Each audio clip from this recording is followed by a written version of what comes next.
Bonjour mes gentils gourmands, j'espère que vous allez bien. On ne s'est pas vu la semaine dernière parce que j'étais donc en vacances à la montagne et c'était très agréable. Il y avait du beau temps, du soleil, de la neige. Là présentement dehors c'est le déluge en Bretagne, donc voilà, c'était un beau changement d'air. On a vraiment passé des bonnes vacances.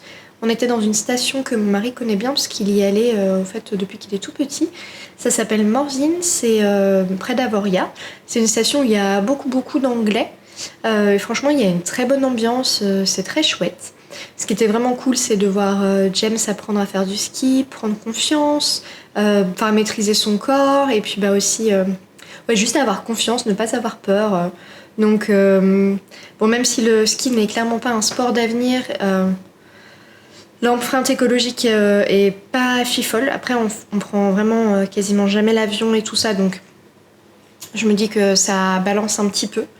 On fait souvent des vacances à côté de chez nous ou alors en voiture, même si c'est pas parfait. Bref, revenons au sujet. Donc voilà, c'était vraiment chouette. Et James a eu d'ailleurs sa sifflotte et son ourson. Donc les médailles sont dans sa chambre. Bref, on est rentré samedi après du coup une longue route puisqu'il y a presque 1000 km. Et malheureusement, les bénéfices des vacances sont un petit peu amoindris. D'où cette boisson que j'ai dans les mains. Je vais vous expliquer pourquoi dans un instant, mais je voulais vous parler de cette petite boisson. En fait, mon mari a décidé d'arrêter le café. Ça fait un moment qu'il en boit de moins en moins et tout ça, mais là il voulait vraiment stopper. Et en même temps, il cherchait un truc qui pourrait lui donner de l'énergie et un peu de lucidité quand la journée est longue. Et bref, il a tenté cette marque là qu'on voit un peu partout qui s'appelle Bonjour, dans laquelle il y a plusieurs plantes, notamment du cordyceps. C'est un champignon qui est censé stimuler justement le cerveau, donner un peu de lucidité et tout ça. Et ça fait un mois qu'il en boit et pour lui les bénéfices sont vraiment très importants. Il se sent bien mieux, il a beaucoup moins de coups de barre, l'après-midi se passe mieux, il a vraiment un niveau d'énergie plus stable. Moi je bois pas de café, je bois que du thé et du coup dans sa dernière commande il avait cette boisson Rooibos Chai. Et donc comme je suis fatiguée, je me suis dit que ça pourrait me faire du bien. Donc j'ai mis aussi du lait et du miel comme vous l'avez vu.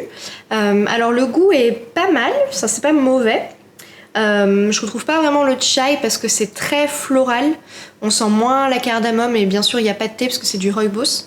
Donc voilà, je considère pas que ce soit du chai. Ça se boit, je sais pas quels seront les bénéfices, on va voir.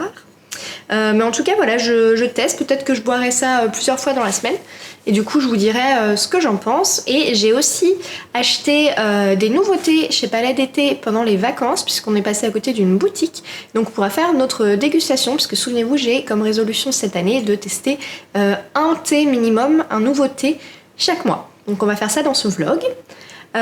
Et ensuite pour vous parler du sujet fatigue, en fait dimanche je me suis réveillée avec un souci de santé et je suis allée du coup à l'hôpital à 4h du matin et j'en suis sortie vers 13h. Donc rien de grave, ça concerne en fait mon endométriose. Donc je pense que je ferai plutôt que de vous raconter tout ça maintenant en début de vlog, je ferai plutôt une petite parenthèse dans le vlog. Je pense que je ferai des chapitres sur cette vidéo là si ça vous intéresse pour que vous y alliez, où je parlerai du coup de l'endométriose et de la PMA parce que vous avez été nombreux à m'envoyer des messages sur Insta à ce sujet là, mais je trouve qu'en début du vlog c'est pas forcément approprié.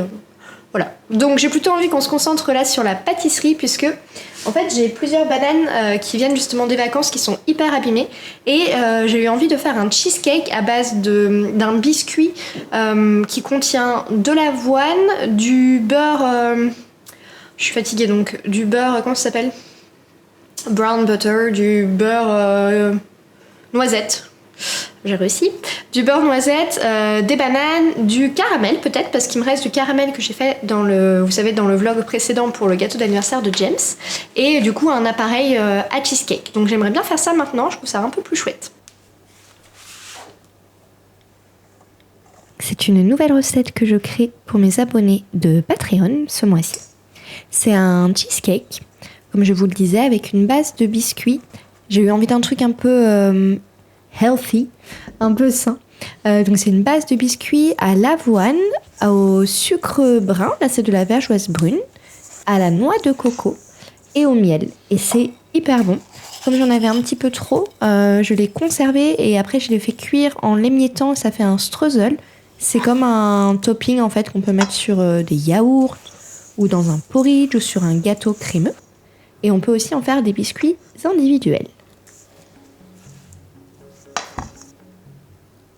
Et pour ce biscuit, j'utilise du beurre noisette. Vous voyez cette belle couleur ambrée, on dirait presque du sirop d'érable.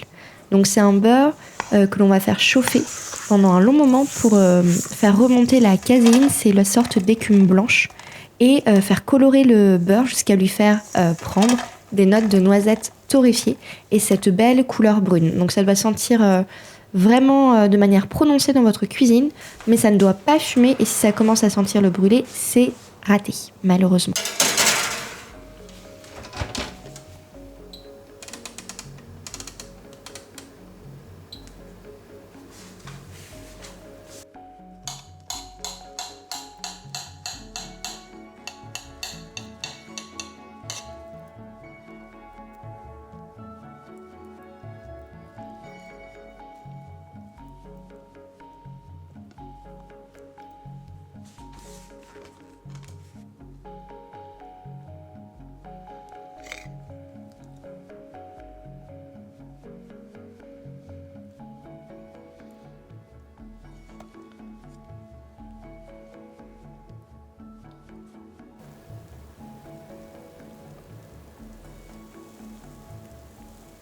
Quelques petits conseils sur le cheesecake. Donc, c'est important de faire remonter les bulles d'air à la surface avant la cuisson en tapant le moule vraiment plusieurs fois. Je l'ai fait un peu plus que ce que vous voyez là. Et ensuite, pour la cuisson, le mieux, c'est quand même la manière traditionnelle.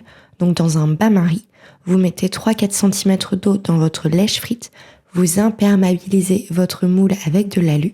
Moi, je laisse cuire environ 1h10 sans jamais ouvrir la porte du four. Ensuite, j'éteins le four et je laisse le gâteau encore 45 minutes dans le four, porte fermée.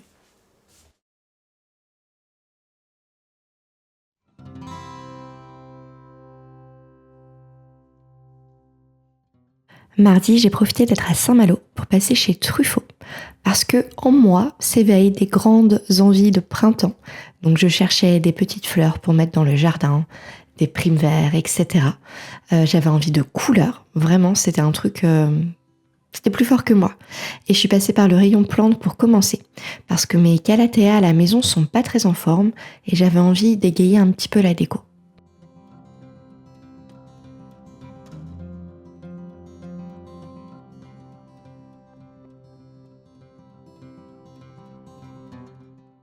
Depuis que je suis toute petite, j'ai une fascination pour les primes verts et les pensées. Alors je sais que certains trouvent que ce sont des fleurs de mamie, mais moi j'ai l'impression qu'elles sont un peu magiques depuis que je suis petite. Peut-être le fait qu'elles apparaissent très tôt pendant le printemps, et les pensées on dirait des ailes de fée. Donc j'adore en mettre dans mon jardin et en plus ensuite je les utilise pour décorer mes gâteaux. Coucou mes petits gourmands, on est mardi et j'ai pas mal de petites choses que je voulais partager avec vous. Déjà, j'ai une infusion qui est en train d'infuser. Et en fait, c'est une nouvelle infusion que j'ai achetée chez Palais d'été pendant les vacances. Et elle est super bonne. Elle s'appelle Brin de douceur. Et donc, il y a dedans du riz soufflé, du sarrasin, de l'amande et du cacao. J'adore. Je vais vous montrer un petit peu à quoi elle ressemble. Elle est très appétissante. Pas la bonne main. Donc vous voyez, il y a vraiment plein de plantes dedans. Et elle a le goût de cacao sans être écœurante. Donc un gros point positif. Les autres petites choses que je voulais vous montrer avant qu'on finisse notre beau cheesecake qui a passé donc la nuit au frigo, puisque le cheesecake ça se fait la veille pour le lendemain. C'est des choses que j'ai achetées tout à l'heure chez Cultura. Parce que samedi, je fais l'anniversaire de James avec ses copains et j'ai envie de lui faire un beau gâteau comme je faisais il y a très longtemps, en 2020. Oui, en 2020. C'est des gâteaux un petit peu, vous voyez, enfantins, à l'américaine avec du glaçage. Pas de pâte à sucre parce que je n'aime pas trop ça. Et voilà, c'est pas quelque chose que j'apprécie manger ni travailler. Et en fait, je faisais des gâteaux recouverts de crème. Donc c'est une crème particulière qu'on appelle une crème au beurre faite à base de meringue suisse. En anglais, ça a l'air un petit peu plus logique quand on le dit. En français, ça fait un peu accumulation de plein de trucs différents en pâtisserie. Mais en gros, c'est une crème de masquage qui est vraiment top à utiliser. C'est long à faire, mais ça vaut le coup. Donc on fera ça ensemble. Et aussi pour mes petits abonnés Patreon. Et donc du coup, je voulais la colorer, cette crème. Et ça marche pas très bien avec mes colorants pour les biscuits décorés, puisque ce sont des colorants qui sont faits pour être mélangés dans des préparations aqueuses. Puisque la glace royale, comme c'est fait à partir de blanc d'œuf, c'est essentiellement de l'eau. Alors que sur les crèmes comme cela, on est sur des préparations grasses. Et donc il faut d'autres colorants. Du coup, j'ai acheté des colorants de chez Scrap Cooking qui sont en plus des colorants naturels en poudre. Alors j'ai moins l'habitude d'utiliser la poudre, je me suis dit que c'était l'occasion. Et je vais vous montrer la petite gamme que j'ai prise. Je vais peut-être vous mettre la caméra dans l'autre sens, ce sera mieux. Donc ce sont ces colorants. Je vous montre. Voilà. La petite bête. Je ne les ai pas ouverts. Mais voilà, c'est vraiment de la poudre. Donc on peut la mettre soit comme ça dans la préparation, soit la diluer dans un petit peu d'eau. Donc ce sera l'occasion de tester une nouveauté. Et j'ai pris du coup plusieurs coloris. Parce que je voulais faire un truc un peu pastel. Donc on a un rose blush, un jaune citron,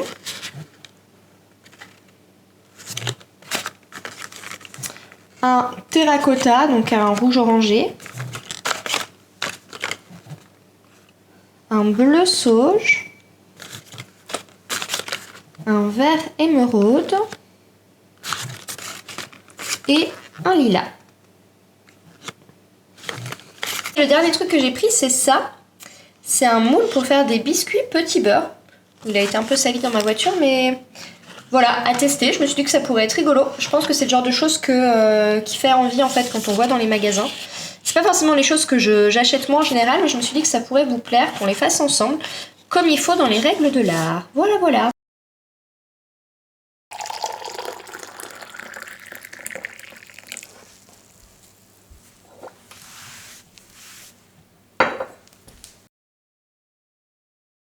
On reste sur le thème printemps avec ma petite tasse chérie de chez Danone que j'ai achetée l'année dernière, au moment où j'ai terminé les travaux dans mon bureau, je crois. C'était un petit cadeau pour me féliciter. Petite astuce pour vos gousses de vanille si vous avez du mal à les découper. Je trouve ça plus facile de les couper en deux. Et ensuite, avec un bon couteau d'office comme j'ai, sans dents, je pars de la pointe de la gousse et je vais vers le milieu. Je coupe dans la longueur et comme ça, en fait, j'ai 4 parties au final que je vais pouvoir gratter. Je trouve ça beaucoup plus efficace pour tout récupérer. J'ai préparé la crème fouettée pour recouvrir mon cheesecake, donc avec la vanille. Pour qu'elle monte bien, je vous conseille de faire ça avec de la crème fleurette, donc 30% de matière grasse, et de placer votre cuve et votre fouet au congélateur au moins 15 minutes avant. Donc le cheesecake est froid depuis la veille. Je le démoule en passant un couteau soigneusement tout autour et on y va délicatement. Et ensuite, je vais vous montrer comment est-ce que je peux le déplacer du moule sur le plat.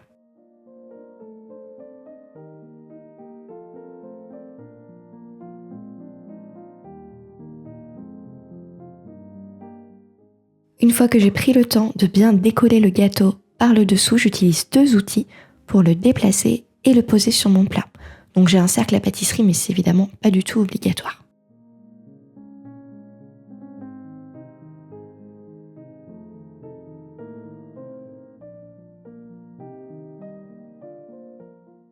Décline à vue d'œil, mais j'ai pas le choix, je continue mon gâteau.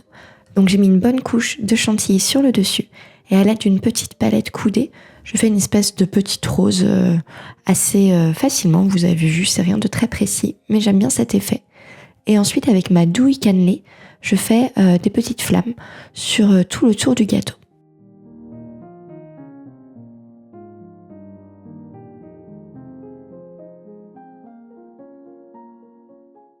Dernier petit conseil, lorsque vous cherchez à découper des gâteaux très gros, très denses, utilisez un grand couteau et pas un petit couteau d'office qui vous obligera à passer plusieurs fois dans le gâteau, ce qui va l'abîmer, ce qui va pas du tout être pratique pour vous. Donc je sais que les grands couteaux ça peut intimider, mais vraiment, il faut avoir cette habitude-là en pâtisserie.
Coucou mes petits gourmands, on est mercredi et je passe pas mal de temps dans mon bureau aujourd'hui pour retoucher des photos, éditer la recette du cheesecake pour les abonnés Patreon et faire du montage.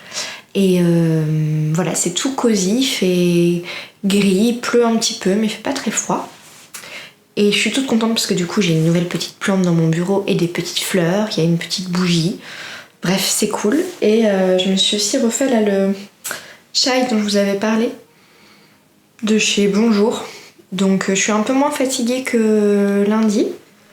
C'est aussi pour ça que je vais vous parler du coup du sujet dont je vous avais un tout petit peu parlé lundi. Parce que du coup j'ai un peu plus d'énergie. Mais on va voir du coup si ça m'aide à bien passer l'après-midi cette petite boisson. Je vous dirai ça demain sûrement. Et je suis avec mon Perceval qui vient de se mettre sur mon fauteuil. C'est lui que je suis en train de regarder. C'est mon gros chaton. Mais comme je suis une vilaine maman chat, je vais aller le récupérer. Viens là mon gros ourson. C'est la taxe. Bisous et câlins. Quand on vient dans mon bureau, on doit se faire câliner. C'est la règle. Coucou. Je suis le gros jambon. Oh là là. Il va me faire mordre encore. C'est sûr. Bah ouais, je t'embête. Mon chaton des îles. Regardez-moi ça. Je suis une bête très sauvage et très féroce. Ah, j'ai peur.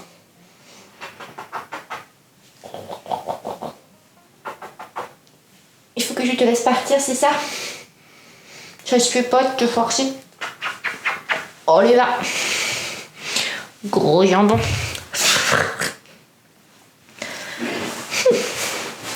Bon, si vous connaissez pas les chats, sachez que Perceval fait partie de la race de chat, de la famille des chats, pardon, qui adore donner des coups de croc, mais qui en fait est un vrai pot de colle, et il veut toujours être dans la même pièce que nous, collé à nous. Il est avec nous quand on mange sur la table.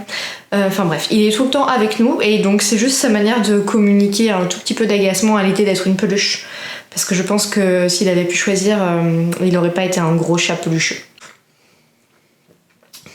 Commençons à déguster ce truc.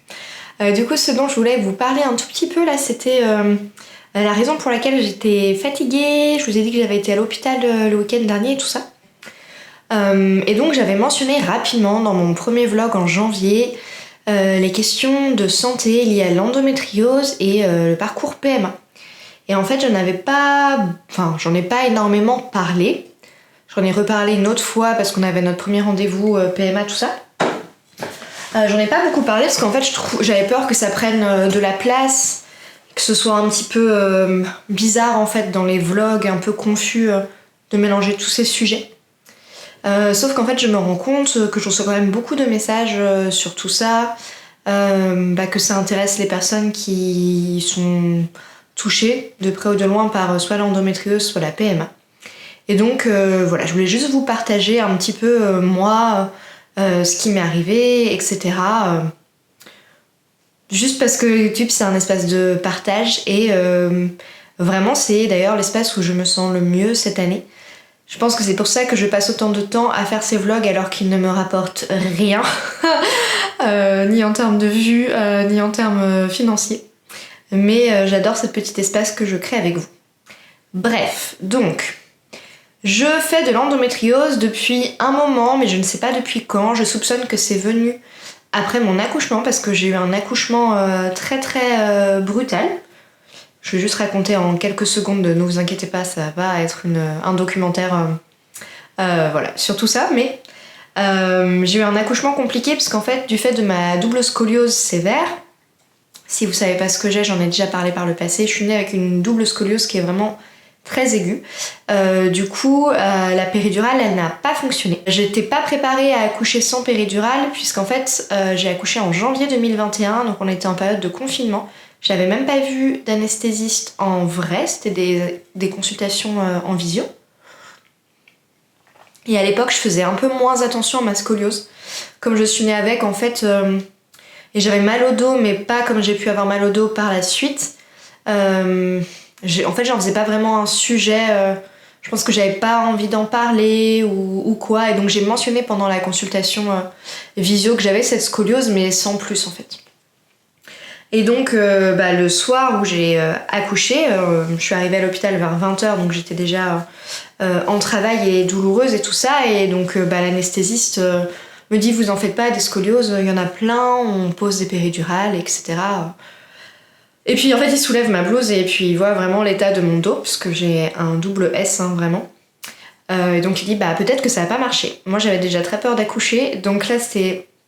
D'accord, bon, il existe des techniques pour mieux vivre les accouchements sans péridurale. Personnellement, moi c'était pas du tout un choix. Donc épargnez-moi vos avis, vos commentaires, si vous êtes pro naissance naturelle et tout ça, parce que pour moi c'est un sujet très sensible. Que certaines femmes en fassent le choix, je le conçois. Je l'accepte, on est libre de faire ce qu'on veut avec son corps, mais ce n'était pas du tout mon projet. Et si j'ai un deuxième enfant, je ne veux pas du tout revivre ça. Puisque du coup, j'étais en travail à partir de 20h et mon petit James il est né à 8h30 le lendemain matin. Et tout ça s'est fait sans anesthésie aucune. Ils ont essayé le gaz hilarant, ça ne fonctionnait pas. Et ce qui s'est passé aussi, c'est que du coup, je ne dilatais pas bien, puisque je suis restée bloquée pendant plusieurs heures à 7,5. Et donc, à un moment, c'était vraiment complexe. Franchement, je devenais folle de douleur.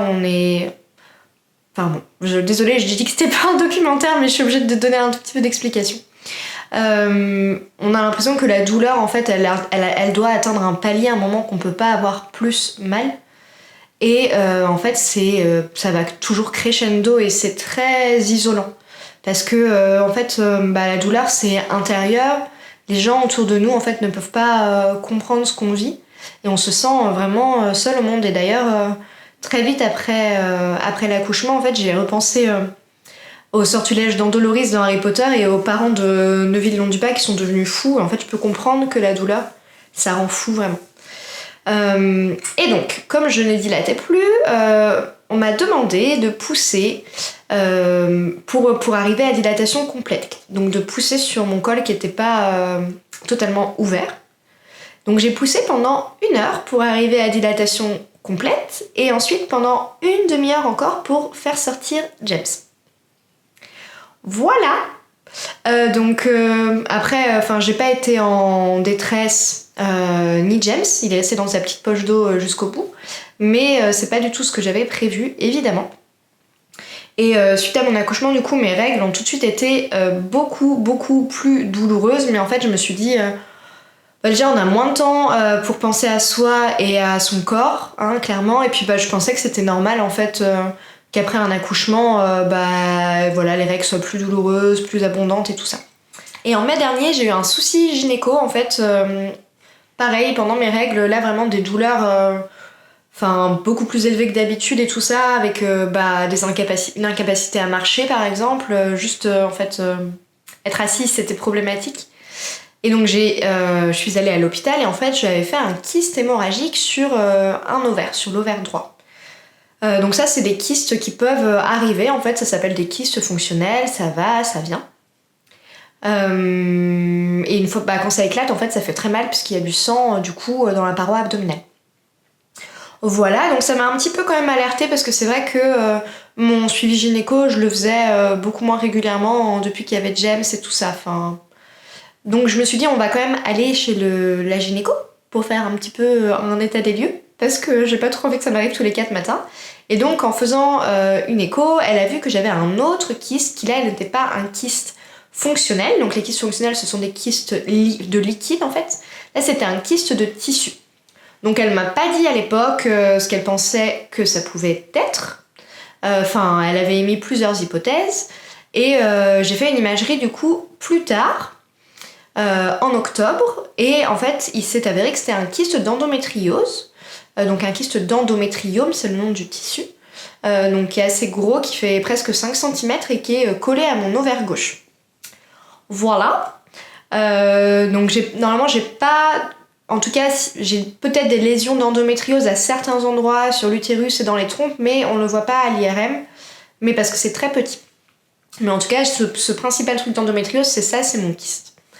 Et donc, ce week-end, avance rapide, en revenant du ski, là, j'étais éclatée de fatigue samedi, je dormais trop bien, et puis là, à 3h30, je me réveille. Vraiment, j'ai dû... faire un effort pour devenir consciente, ouvrir les yeux. En fait, je pense que je sentais quelque chose bouger dans mon ventre.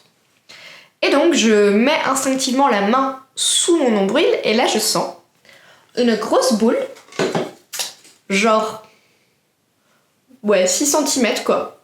Un truc comme ça, ultra dur, sous mon nombril, et en plus, qui pouvait un peu bouger, quoi, qui était pas fixe. Donc je commence un peu à paniquer. Je réveille mon mari, bon je vous la fais courte, je vais à l'hôpital. J'ai eu une échographie que vers 10h du matin et en fait j'ai un deuxième kyste qui s'est mis sur mon premier kyste. Donc j'ai un kyste fonctionnel sur mon kyste d'endométriome. Le tout fait environ 8 cm, donc c'est énorme et c'est donc collé à mon ovaire gauche et ça fait comme ça dans mon ventre. Donc c'est un peu stressant puisque déjà le kyste fonctionnel il peut éclater un peu à tout moment comme j'avais eu en mai dernier et ça fait très mal. Et il y a aussi un risque de torsion ovarienne et ça c'est pas du tout drôle puisque si ça se produit, on n'a que 6 heures pour opérer, après ça l'ovaire il est capote quoi. Voilà un peu où j'en suis. Et donc la bonne nouvelle c'est que je vois une gynéco du centre où je suis suivie pour la PMA la semaine prochaine pour refaire une écho et donc je vais pouvoir poser d'autres questions éventuellement.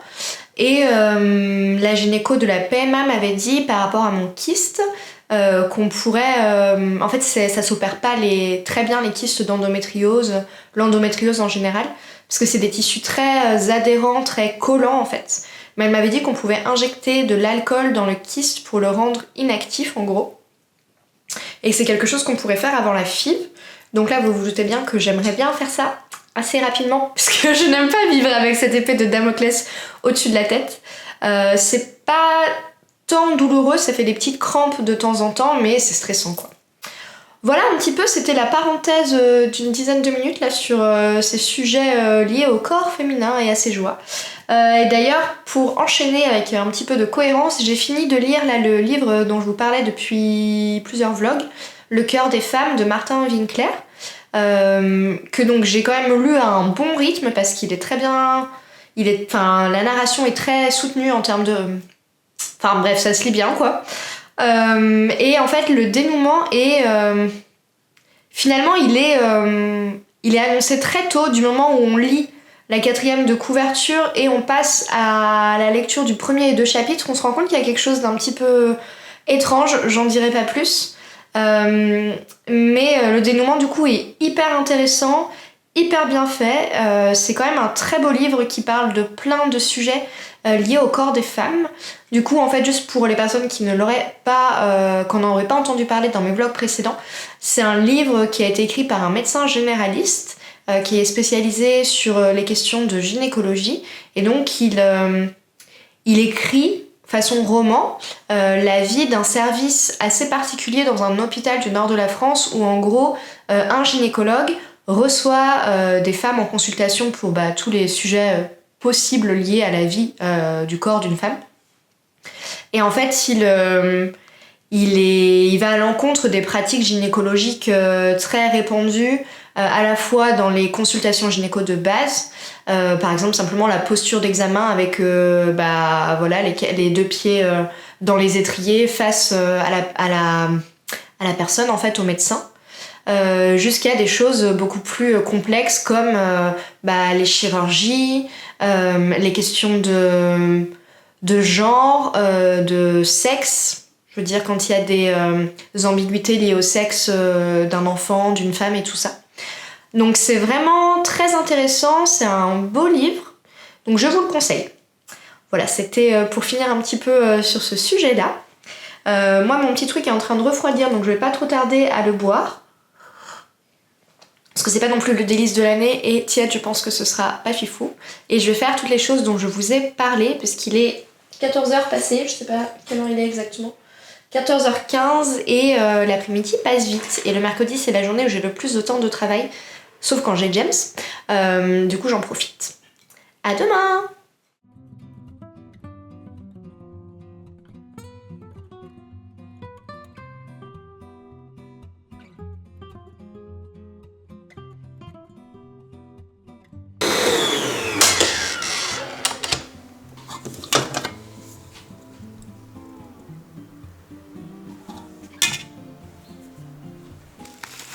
Mes gentils gourmands, je vous emmène dans les préparatifs pour l'anniversaire de James. Donc là, je suis en train de préparer un beau gâteau. Vous allez voir, c'est une recette que j'ai inventée cette semaine. C'est un gâteau à l'amande au chocolat blanc.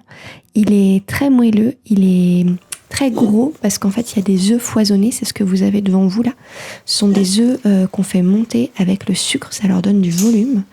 Et voilà, c'est vraiment un gâteau très chouette. J'ai hâte de partager la recette sur Patreon. Faut encore que je le prenne en photo. J'avais aussi fait du caramel au beurre salé, vous allez voir, parce que James m'a demandé un gâteau au caramel et aux pommes. Donc je vous laisse regarder la transformation du sucre jusqu'à avoir cette belle couleur ambrée. C'est très très satisfaisant.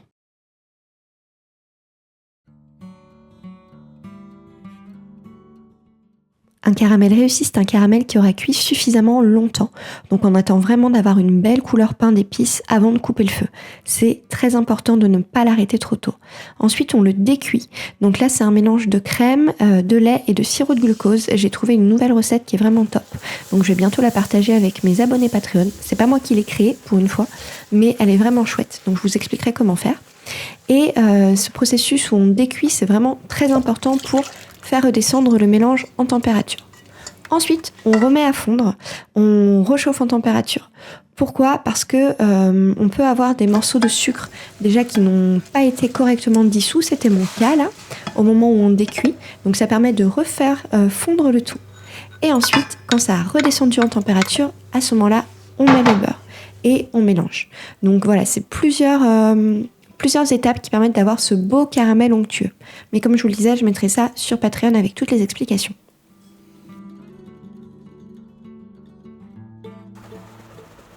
J'enchaîne avec la préparation des biscuits fondants au cacao. C'est une recette que j'ai mise au point il y a 5 ans maintenant pour goûter, à l'époque où je vendais mes biscuits décorés. Et j'adore cette recette parce que le goût est vraiment très intense et la texture n'est pas du tout sèche, ils sont très moelleux. Et c'est rare de trouver ça dans des biscuits au chocolat.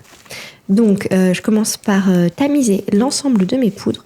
J'utilise un super cacao, c'est le plein arôme de chez Barry. Ensuite, je vais sabler avec mon beurre. Et quand ce sera bien sablé, je pourrai à ce moment-là rajouter l'œuf, mélanger une trentaine de secondes environ, le temps vraiment d'avoir une pâte homogène. Et ensuite, ça part au froid jusqu'au lendemain. C'est très important.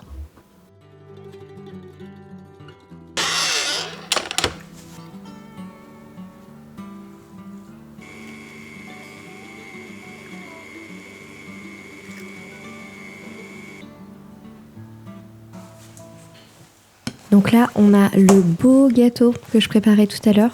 Vraiment, c'était un délice. Il est hyper moelleux.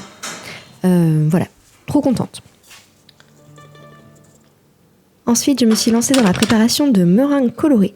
J'aime bien appeler ça des meringues magiques. Je faisais beaucoup ça il y a quelques années quand je faisais des gros gâteaux à décorer à la crème. J'aimais bien faire ça. Donc ce sont des meringues dans lesquelles je mets un tout petit peu de colorant pour donner un effet pastel. Là vraiment j'y suis allée tout doux, vous allez voir, j'ai rien fait de criard. Et j'en profite pour vous donner un conseil pour vos meringues. Les meringues, si vous les aimez cuites et pas collantes en bouche ni collantes sous les doigts, il faut les faire cuire très longtemps à faible température. Donc là, je les avais mises, je crois, à entre 16 et 17 heures à 80 degrés. Et au moment d'aller me coucher, j'ai baissé le four à 50 degrés et je les ai laissées cuire toute la nuit. Et en fait, là, on est 6 jours plus tard, non, n'importe quoi. Plusieurs jours plus tard, et elles sont toujours stables en fait. Elles sont pas devenues collantes, brillantes, etc. Donc voilà, c'est le secret des meringues, mais pareil, on vous le dit jamais. En général, on vous dit de faire cuire vos meringues 1 heure. Mais non, c'est de l'arnaque.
Bonjour mes petits gourmands, je viens juste vous faire un petit coucou pour finir le vlog ici parce qu'il est déjà long. J'ai allumé une petite bougie là que je me suis offerte ce matin. C'est un cadeau qui fait du bien. C'est une bougie de chez Côté Bougie. Elles sont fabriquées à Marrakech avec des ingrédients vraiment naturels. Ça c'est du raffia, apparemment c'est tout fait à Marrakech, c'est très joli. Et elles sentent la menthe et le thé vert. J'adore. Je voulais juste vous dire que malheureusement, je n'ai pas pu vous montrer des images incroyablement belles qui témoigneraient de mon talent pour l'anniversaire de James parce que j'ai pas du tout eu le temps de faire son gâteau comme je le voulais. Je voulais lui faire un beau gâteau dragon et tout ça. Et en fait, donc on va continuer un peu sur le sujet que j'ai ouvert dans ce vlog. Malheureusement, j'ai dû aller à Rennes vendredi. Je devais faire une écho dans le cadre de la PMA et en fait mon cycle a commencé beaucoup plus tôt que prévu. Et donc j'ai dû y aller vendredi, ce qui fait que vendredi je n'ai pas du tout pu travailler. C'est aussi pour ça que le vlog n'est pas sorti. Et j'ai eu des nouvelles assez mauvaises pendant ce rendez-vous. Donc j'hésitais à en parler soit au début du prochain vlog, soit à finir le vlog là-dessus. Et en fait, je préfère psychologiquement finir le vlog là-dessus et commencer un vlog sur autre chose en fait. Et j'ai décidé de vous en parler parce que j'ai commencé à vous en parler en fait, donc j'ai ce souci de sincérité avec vous. Donc c'était un rendez-vous qui était censé vérifier la morphologie utérine, faire le décompte un peu des follicules, donc les ovocytes en devenir, et puis faire le point aussi sur l'endométriose. Et donc il y a une bonne nouvelle, c'est que mon utérus a la bonne forme, il est dans l'axe. Le reste c'est pas fifou, puisqu'en fait j'ai peu de follicules. J'en ai 3 à droite. Et à gauche, c'est la cata du fait de l'endométriose. Donc la gynéco m'a dit que ça commençait à être normal dans mes âges pour 10 follicules en tout des deux côtés, quoi, les 2 ovaires. Donc ça veut pas dire que c'est impossible de faire une FIV, ça veut juste dire qu'il y a moins de possibilités en termes de développement, quoi, embryonnaire. Et le truc moins drôle encore, c'est que ce que j'avais le week-end dernier, donc c'était pas du tout un kyste fonctionnel. Ils se sont encore trompés à Saint-Malo en gynéco, voilà, sans commentaire. En fait, j'ai 2 nouveaux kystes d'endométriose sur l'ovaire gauche, donc ça m'en fait 3 au total. Et donc ils sont gros, j'ai le kyste qui fait 5 cm et les autres kystes ils font à peu près 3,50 cm chacun. Donc j'ai 12 cm de kyste à cet endroit-là. Donc du coup l'ovaire gauche ne fonctionne pas bien du tout. Voilà. Et puis un autre point aussi que j'ai pu évoquer pendant mon rendez-vous, puisque en fait j'ai pris la décision de vous raconter comment s'était passé mon accouchement, même si c'est pas quelque chose qui est facile à raconter pour moi. Et je pense que j'ai bien fait de le faire puisqu'en fait j'ai eu une super gynéco pendant ce rendez-vous et je lui ai demandé est-ce que l'endométriose ça peut venir de l'accouchement, parce que vraiment comme je vous l'expliquais en fait, il y a eu un avant-après pour moi en termes de confort, de cycle menstruel et tout ça. Et donc elle m'a dit en France ça fait un peu débat entre les gynécologues, mais moi j'y crois. Donc je lui ai raconté mon accouchement et donc elle était choquée en fait. Elle m'a dit qu'on ne faisait jamais pousser les femmes sur un col fermé en fait. Donc moi j'ai poussé pendant 1 heure pour arriver à dilatation complète et 30 minutes pour faire sortir mon bébé. Donc ça c'est normal à peu près en fait, une fois qu'on arrive à dilatation c'est entre 30 et 45 minutes pour que le bébé puisse sortir. Donc voilà, donc ça m'a un peu secouée. Voilà, le week-end était pas fifou niveau moral. Même là, c'est pas la grosse folie. Donc, désolée, je finis le vlog sur une note un petit peu moins joyeuse. Après, je sais que si vous êtes là, que vous regardez, c'est que vous êtes présent pour tout ce type d'émotions-là. Mais c'est vrai que j'ai pas ultra le moral parce que l'endométriose, c'est une maladie qui va évoluer en fait jusqu'à la ménopause. Et puis je cumule aussi avec ma scoliose qui est quand même compliquée depuis 2 ans, qui limite beaucoup ce que je peux faire, qui limite ma qualité de vie, mes possibilités professionnelles aussi, puisque c'est à cause de ma scoliose que j'ai dû arrêter de produire des biscuits décorés et des cookies à la chaîne. Donc j'ai un petit peu de mal avec cette double maladie chronique en fait. C'est pas évident, donc je commence la semaine un petit peu avec pas trop d'énergie, pas trop de perspective. Après je sais que ce sont des choses qui évoluent, mais voilà où j'en suis aujourd'hui. J'ai pas envie de faire semblant en fait, parce qu'on a le droit dans la vie des fois d'être triste et de le dire, c'est tout. J'espère en tout cas vous retrouver pour un nouveau vlog un peu plus Pepsi bientôt, enfin dans quelques jours. Je suis sûre que voilà, la semaine va être chouette et que j'aurai pas du tout le même état d'esprit dans quelques jours, mais aujourd'hui c'est ça que je ressens, donc voilà. Je vous dis à bientôt et je vous remercie d'avoir regardé ce vlog jusqu'au bout et je vous fais plein de bisous.